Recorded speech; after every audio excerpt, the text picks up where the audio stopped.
Morel Fourman 是 Gaiasoft 国际的 CEO 与创始人，也是《个人与全球转变》的作者。他善于为跨国公司大型项目和政府机构开发合作式的管理系统。You know, I think that we're at a time of transition. And at the moment, it doesn't look so obvious because we're in the middle of it. But as a scientist, we know that things change by great big S-curves. And we're in a global shift of power, and we're in a global shift of consciousness. And there's a way of going about society. There's a way of going about career. There's a way of going about business that is rooted in a world that's disappearing, a world that was consumptive of resources, which was disrespectful of people, which was ego-based, which was personal achievement-based. It's the epitome of a kind of personal achievement culture. And we're moving into a time of collaboration. We're moving into a time of synthesis. And we're moving into a time where opposites come together to create new wholes. It's inappropriate to use old thinking for new problems, but also it's inappropriate to use the old thinking when the old thinking created the problems. 他认为，除了运用科技，还应该向传统的智慧学习，才足以面对挑战，促进全球进步可持续发展。But what I would acknowledge is anybody who's experienced the Western culture and an Eastern culture and has an extraordinary opportunity to bring together two different things, two different ways of thinking, and create something transcendent, something larger. If I'm an enterprise and I ask questions like, where's the money coming from, how are my customers doing, how are my processes doing, and are we continuously improving, that will be good. But it doesn't give me the same degree of power if I'm asking, am I resilient? From an end-to-end, cradle-to-cradle perspective, am I sustainable?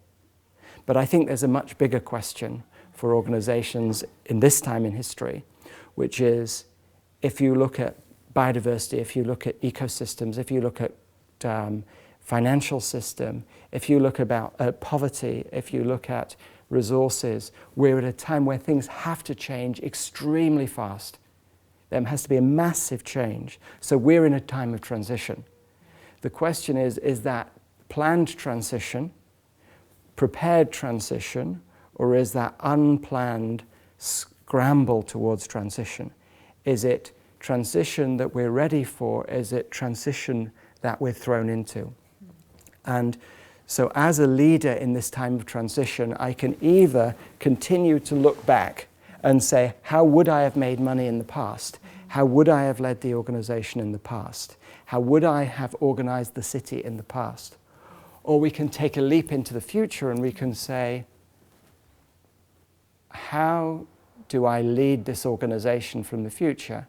How do I live my life from the future? If there's a global transition underway, leadership has a different meaning. In the past, we could have asked, what's my life purpose? What's my calling?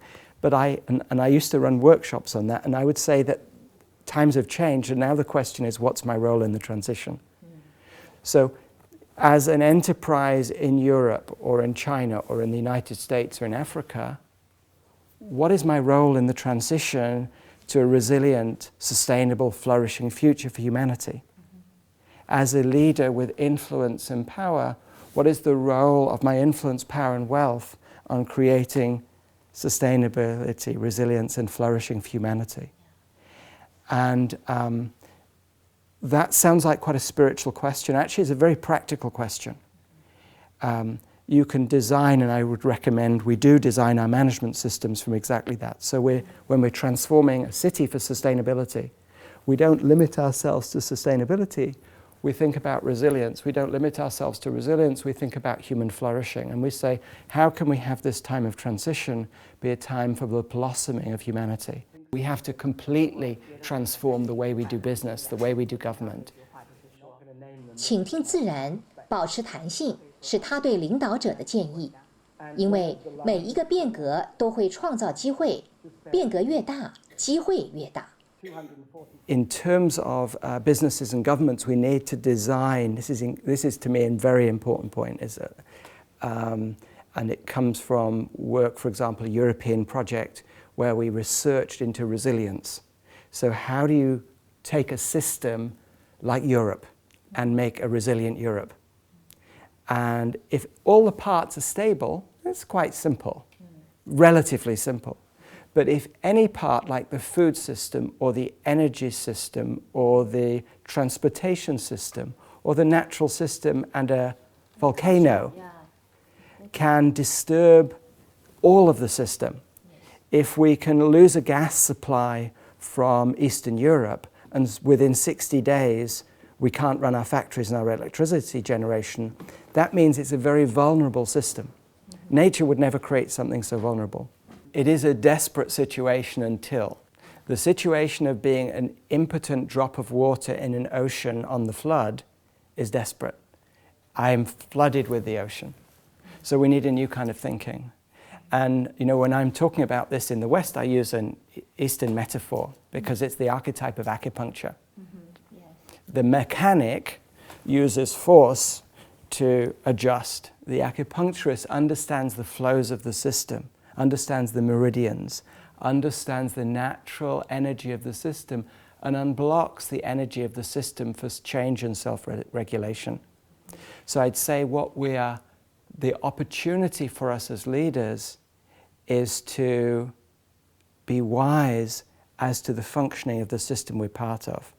So while it's a time for action, it's actually a time of careful reflection. It's a time for careful observation. It's a time for listening. It's a time, this is a very African idea, it's a time to listen to all voices. And having heard all voices, to understand the system more fully. And having understood the system, realize that precisely here is the point of greatest influence. And apply that influence carefully. And so that a small effort can make a great impact.